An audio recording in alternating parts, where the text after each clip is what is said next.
Selamat pagi Bapak Ibu. Yes, apa kabar? Ini ada komen dari Ibu Wulsi ya. Berarti kalau kolesterol tinggi, kolesterol total tinggi dan sudah menerapkan pola makan yang Pak Jess sarankan ya, terus apa lagi itu?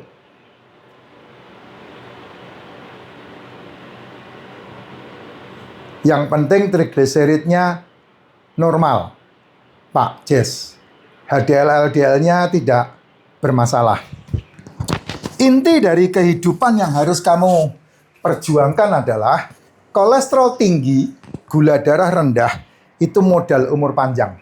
Ya, sekali lagi saya bilang, kolesterol tinggi, gula darah rendah, itu modal umur panjang. Kenapa kolesterol kita tidak perlu pusing? Karena kolesterol itu Anda suka tidak suka, Anda mau tidak mau, liver menciptakan dalam dirimu. Kenapa liver menciptakan? Karena liver harus mensuplai kolesterol di otak. Otakmu ini memakan 25% kolesterol yang diciptakan sama liver. Itu LDL yang bawa. LDL membawa kebutuhan tentang kolesterol ke dalam otak. Ya. Kalau LDL tinggi, ya tidak masalah. Seorang direktur perusahaan, kalau dia LDL-nya tidak tinggi, saya yakin fungsi direkturnya tidak benar. Seorang olahragawan, atlet, kalau LDL-nya tidak tinggi, yang kamu bilang LDL itu adalah kolesterol jahat itu, kalau seorang olahragawan LDL-nya tidak tinggi, saya yakin dia bukan seorang olahragawan. Gitu. Seorang pemikir yang kuat, kalau LDL-nya tidak tinggi, saya yakin dia bukan seorang pemikir. Cuman permasalahannya musuhmu satu ketika ketemu sama farmasi. Maka kamu akan diajari untuk menurunkan itu. Sedangkan itu wajar ketika otak membutuhkan asupan, karena dia dibuat bekerja, ya LDL-mu pasti naik. Karena LDL itulah yang membawa kolesterolmu dari liver menuju ke otak. Kalau HDL itu kan kamu bangga-banggakan sebagai LDL, sebagai kolesterol baik, karena dia membawa ini kolesterol ke dalam liver, kembali ke liver. Maka disebut sebagai HDL. Nggak perlu pusing, Jess. Total LDL, HDL itu nggak perlu pusing. Karena apa? Karena tubuhmu itu terdiri dari triliunan sel. Dan triliunan sel itu makanannya adalah kolesterol.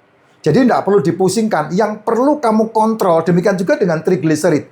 Trigliserid itu karena liver bekerja, maka dia mengolah asam amino, asam lemak, dan satu lagi yang diolah oleh liver, apa itu? Gula. Dan gulanya itu adalah yang disebut sebagai gula fruktosa. Nah, gula fruktosa, kamu mendengar informasi, itu adalah gula buah. Tapi ingat, tidak ada buah pun, itu tidak ada masalah. Karena gula itu bisa dipecah dari asam amino dan asam lemak. Nah, proses liver bekerja menghasilkan kolesterol, menyaring semua makanan yang dibutuhkan sama selmu, memisahkan racun-racunnya, itu pasti akan ada limbahnya. Ya, limbahnya adalah trigliserid. Jadi trigliserid itu normal enggak? Normal, dia limbah dari liver yang mengelola gula di dalam livermu. Jadi enggak perlu dipusingkan. Nah, bagaimana untuk menurunkan trigliserid? Kan ada 2 poin. Yaitu kamu meng-OBAT-in trigliseridmu, dikasih OBAT trigliserid untuk diturun-turunkan, atau kamu tidak makan buah. Kayak saya, tidak makan buah. Nah, terus gulanya didapat dari mana, Pak? Ingat satu hal. Yang namanya karbo itu bisa dipecah dari asam amino dan asam lemak yang kamu makan. Karena makronutrisi itu ada di dalam protein. Asam amino, asam lemak, karbohidrat, itu ada di dalam protein. Nah, tapi permasalahannya, kalau yang kamu makan itu kebanyakan karbo, kebanyakan gula, maka gula itu tidak bisa dipecah menjadi makanan selmu. Akhirnya, karena tidak dibutuhkan di mana-mana, disimpanlah di bawah kulit. Jadilah timbunan yang kemudian 3-5 tahun kemudian itu menyumbat tubuhmu. Dan kemudian menghabiskan hasil kerjamu. Mau jumlahnya berapapun, habis. Kalau kamu konglomerat, habis. Setelah kamu lewat, itu hasil kerjamu, hasil bisnismu, rusak jadi rebutan. Rebutan siapa? Anak cucumu. Belum lagi istri simpenanmu. Belum lagi gundik-gundik, gendak-gendak yang lain. Nah, itu yang terjadi. Makanya lihat yang terjadi beberapa orang-orang yang punya duit.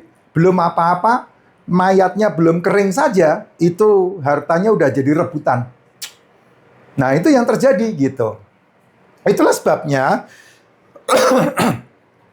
saya selalu bilang yang paling gampang adalah HbA1c-mu yang perlu dicek. HbA1c kalau di bawah 5, ya, di bawah 5 udah nggak usah pusing-pusing. Nah, kalau kamu nggak mau MCU, nggak mau ngecek, yang paling gampang adalah kamu kontrol dengan makananmu. Itu yang paling gampang. Nih, kontrolnya seperti ini. Kalau kamu tidak makan malam, kamu tidak sarapan, udah pasti HbA1c-mu di bawah. Sekali lagi ya, gulamu pasti rendah. Tidak makan malam, tidak sarapan. Berarti kamu ada waktu, kalau dari jam 6 kamu selesai makan, jam 7 kamu udah mulai tidak makan, jam 7, jam 8, jam 9, jam 10 malam, itu lambungmu mulai kosong. Minum harus ya, kamu minum mau berapa kali pun boleh, tapi ingat, minumnya jangan yang gula, minumnya yang wajar, H2O. Jam 10 malam lambungmu kosong karena selesai makan yang sore tadi, ya. Jam 10, jam 11, jam 12, jam 13, jam 14, jam 2 pagi, jam 2 pagi insulinmu mereda, insulinmu turun karena udah enggak nurunin gula tuh. Insulinmu turun jam 2 pagi itu. Ya, jam 7, jam 8, jam 9, jam 10, jam 11, jam 12, jam 1, jam 2. Jam 3, jam 4, jam 5, ya, jam 5 itu kamu sudah 10 jam, atau jam 2, jam 3, jam 4, jam 5, 11 jam. 11 jam kamu bangun, kamu minum lagi. Kamu minum, ya, 11 jam. Jam 6, jam 7, jam 8, jam 9, jam 10. 16 jam. 16 jam terjadi autophagy. Karena apa? Karena selmu yang rusak menjadi santapan sel yang sehat. 16 jam. Disitulah kamu meregenerasi selmu. Kamu tidak mengasupkan makanan 16 jam. Terjadi autophagy, sel makan sel. Nah, makanan yang terbaik sel itu kan asam amino kan? Nah, asam amino yang terbaik yang ada di dalam tubuh kita adalah sel yang mati, sel yang rusak. Nah, kalau kamu melakukan ini, itu yang membuat kanker bisa sembuh. Itu yang membuat orang-orang yang punya masalah metabolik bisa sembuh. Tanpa OBAT. Gitu. Nah, cuman masalahnya kamu ketakutan dengan iming-iming atau intimidasi yang lain. Saya udah membuktikan, makanya saya bisa ngomong gitu. Nah, jam 10 ya, jam 11, jam 12 kamu boleh makan. Makannya apa? Telur. Makan telur direbus, telur ayam, telur bebek, telur puyuh, telur buaya, telur dinosaurus, telur kasuari, telur penyu, telur apa. Pokoknya telur kamu makan. Itu jam 11 dimakan, jam 12 dimakan. Terus kemudian minum wajib, karena buat saya minum itu keharusan. Lambungmu kalau mau sehat butuhnya minum, bukan makan malam dan sarapan. Lapar itu terjemahan yang salah di audiometrikmu yang kamu terjemahkan sendiri. Harusnya ketika kamu bilang lapar, yang betul adalah minum. Itu terjemahan yang asli. Dan kemudian jam 1, jam 2, jam 3 boleh makan, jam 4 boleh makan, jam 5 boleh makan. Jam 6 udah selesai makan. Gitu. Makannya apa, Pak? Ya terserah, kalau kamu nggak punya penyakit metabolik, ya silahkan aja kamu mau makan apa. Kue boleh nggak? Silahkan aja. Sayur boleh nggak? Silahkan aja. Apa aja, tapi telur, ikan, daging, seafood harus menjadi pengutamaan yang kamu harus santap. Untuk apa itu? Untuk supaya kolesterolmu sehat. Karena inimu akan berpikir dengan baik ketika kolesterolmu sehat. Kayak saya begini loh, udah umur hampir 60, kulit masih mulus, ya, wajah masih cetar. Nah, kenapa? Karena saya membiarkan kolesterol saya naik.